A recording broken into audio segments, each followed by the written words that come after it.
Hey, this is PH and welcome to Good Bible Knowledge with PhD.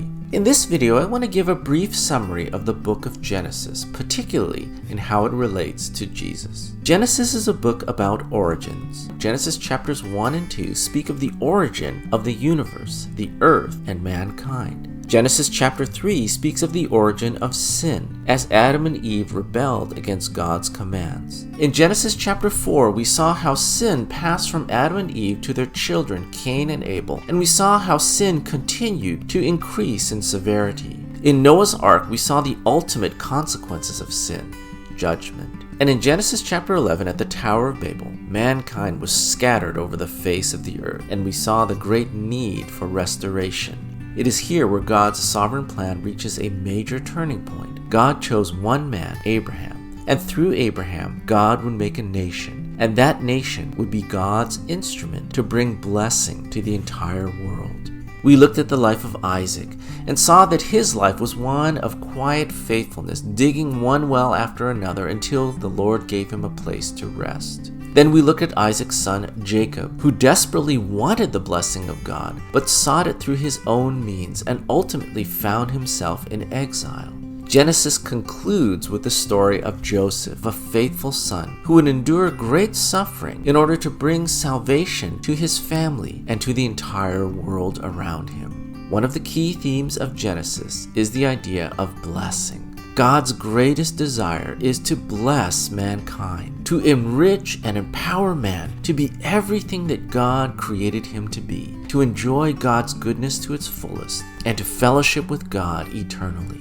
This is illustrated in the perfection of the Garden of Eden. The Garden of Eden, Paradise Lost, is the picture of God's heart for all of mankind. Tragically, starting from Adam and Eve and to every character following, it is clear that all of us have sinned. Even to this day, along with our nobility and honor, dwells not just the potential, but the propensity towards selfishness, dishonesty, pride, and even violence. In the flood, we see that sin not only separates us from God, but it makes us objects of judgment, which comes not in this life, but in the life to come.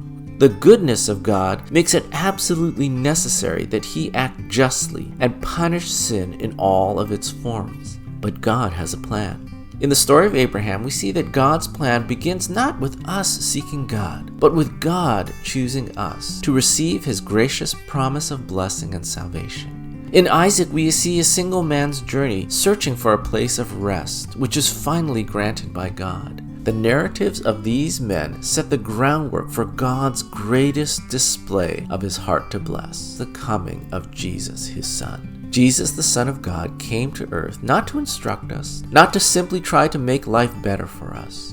Jesus came to save us and make God's blessing available to every person who is willing to receive it.